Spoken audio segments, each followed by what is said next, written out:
Hello guys, তো তোমরা কেমন আছো? আশা করি অনেক ভালো আছো এবং সুস্থ আছো। তো আজকে আমরা চলে এসেছি মালদা স্টেশন থেকে যাব আমরা কলকাতা থেকে আমরা যেগুলো ঘুরবো সেগুলো তোমাদেরকে আমার সাথে থেকেও তোমাদেরকে আমি ভিডিওতে দেখাবো। তো রাত্রে এখন বাজছে 3:30 আর আমরা শিয়ালদা স্টেশনে নেমে পড়েছি। তো গাইস তোমরা দেখতে পাচ্ছ স্টেশনের মধ্যে 3:30টার দিকেও অনেক লোক। তো চলো আমরা স্টেশনের বাইরে তো আমরা বাইরে চলে আসলাম স্টেশনের। আর শিয়ালদা স্টেশন তোমরা দেখতে পাচ্ছ কত সুন্দর লাগছে। তারপরে আমরা বাস ধরবো, বাইরে যেয়ে বাস ধরে শিয়ালদা স্টেশন থেকে আমরা যাব হাওড়া স্টেশন থেকে আমরা ট্রেন ধরবো, দিয়ে আমরা যাব দীঘা স্টেশন। তো চলো গাইস, দেখা যাবে সামনের ভিডিওতে। তো আমরা চলে এসেছি হাওড়া ব্রিজের উপরে। তো হাওড়া ব্রিজটা তোমরা দেখতে পাচ্ছ কত সুন্দর লাগছে দেখতে, আর ব্রিজটা একদম। তারপর চলে আসলাম আমরা হাওড়া স্টেশনের পাখাগুলো দেখতে পাচ্ছ তোমরা, কত বড় বড় পাখা আছে।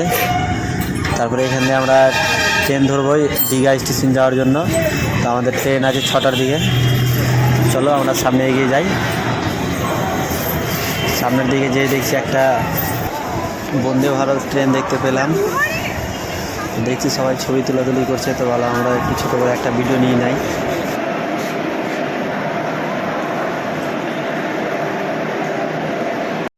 তো চলো আমরা ট্রেনে বসে পড়েছি। তারপরে আমাদের ট্রেনটা দীঘা যেতে এখন 3 ঘন্টা টাইম লাগবে। তো আমরা রাতের ঘুমটা ঠিক করে হয়নি আমাদের, তো আমরা একটু ট্রেনে রেস্ট করে নিব, তারপরে যেয়ে দেখাবো তোমাদেরকে দীঘা স্টেশনে।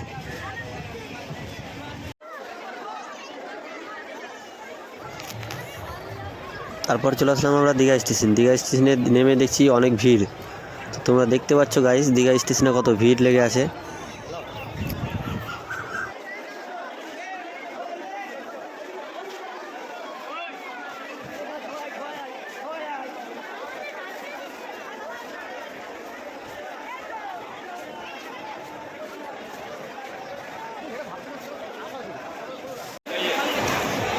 এটাই হচ্ছে সেই দীঘা স্টেশন। দেখো উপরে লেখা আছে, ওই যে উপরে দীঘা।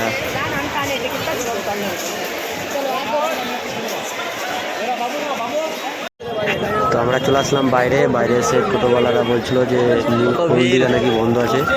তো আমরা নিউ দীঘার জন্য টোটো ধরবো, টোটোতে করে নিউ দীঘা যাবো। তো আমরা চলে আসলাম ফাইনালি দীঘা। তো গাইস তোমরা দেখতে পাচ্ছ দীঘার ভিউগুলো কত সুন্দর, কত মানুষের ভিড় লেগে আছে। এটাই সেটা বোট, যে বোটটা নিয়ে সমুদ্রতে রাইড করতে যাই। তো এই বোটে করে তোমরা রাইড করতে পারো তোমাদেরকে সমুদ্রতে ঘুরিয়ে নিয়ে আসবে। ওই যে ওইদিকে দেখতে পাচ্ছ, ওগুলো যাওয়ার জন্য রেডি করে রেখেছে। তো চলো গাইস আমরা প্রথমে সমুদ্রতে নেমে পড়বো, দিয়ে একটু সমুদ্রতে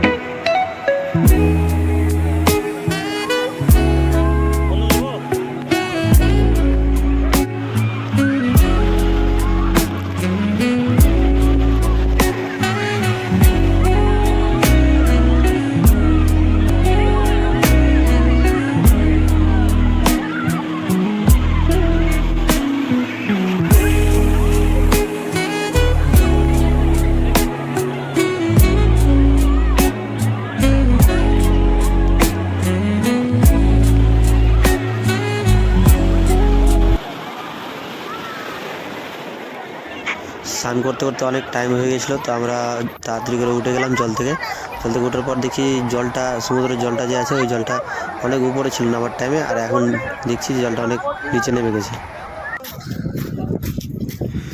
তারপর আমরা চলে আসলাম ওল্ড দীঘা, সেহেতু আমাদেরকে স্নান করা হয়ে গেছিলো। তো তারপর ভাবলাম যে আমরা সন্ধ্যার ভিউটা, বৈকালের ভিউটা এবং রাতের ভিউটা আমরা ওল্ড দীঘাতে দেখবো কেমন হয়। তো চলো দেখি সমুদ্রের ধারে ঢেউটা কীরকম দিচ্ছে। সমুদ্রের ধারে জলটা আবার দেখছি অনেকটা উপরে উঠে গেছে, আমাদের আস্তে আস্তে দেখছি অনেকটা উপরে উঠে গেছে, অনেকটা নিচে ছিল।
রাত্রেবেলা আরও সমুদ্রের জলটা অনেকটাই উপরে চলে এসেছিলো, যেখানে মানুষ বসেছিল বৈকালবেলা এইখানে জলটা অনেক উপরে চলে এসেছিলো। দেখতে অনেক সুন্দর লাগছিল গাইস, তোমরা দেখতে পাচ্ছ। আর তার মধ্যে পাশে উপরেই মেলা বসেছিল। এই মেলাতে দেখতে পাচ্ছ তোমরা কত সুন্দর মেলা বসেছে। গোটা মানে গোটার দিঘাতে এইখানে উপরে মেলা বসেছে।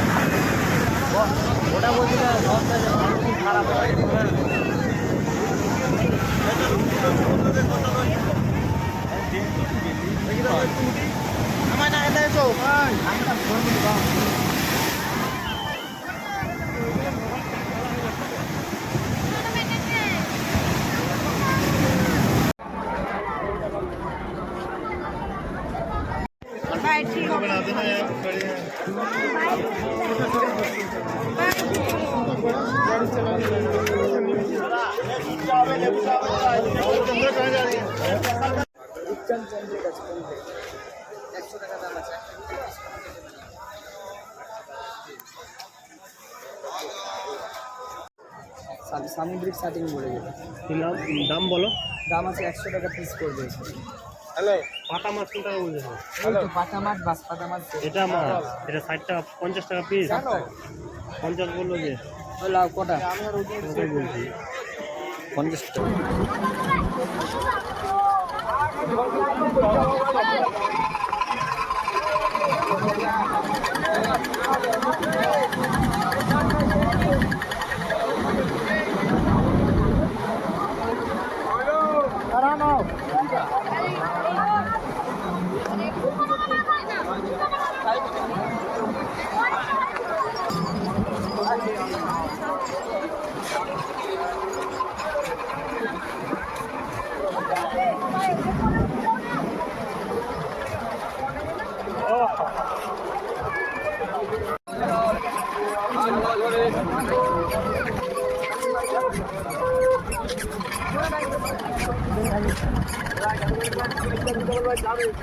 বাবা নেই বলে আমি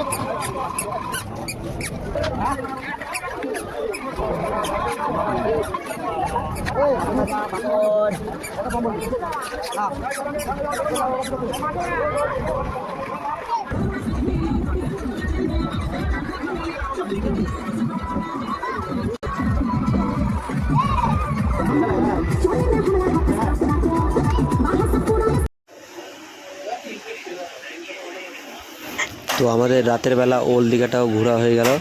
সত্যি অনেক ভালো লাগলো ঘুরতে। তারপরে চলে আসলাম আমরা 80 টাকাতে আনলিমিটেড বিরিয়ানি দোকানে। তো বিরিয়ানিটা খেয়ে দিয়ে আমরা চলে যাব বাস ধরতে। বাস ধরে হাওড়া চলে যাব। হাওড়া থেকে সকালবেলা যাব নিকো পার্ক। তারপরে গাইস তোমাদেরকে দেখাবো আমি পার্ট 2 এ নিকো পার্কের ভিডিওটা। এই বিরিয়ানি চলে আসছে আমাদের।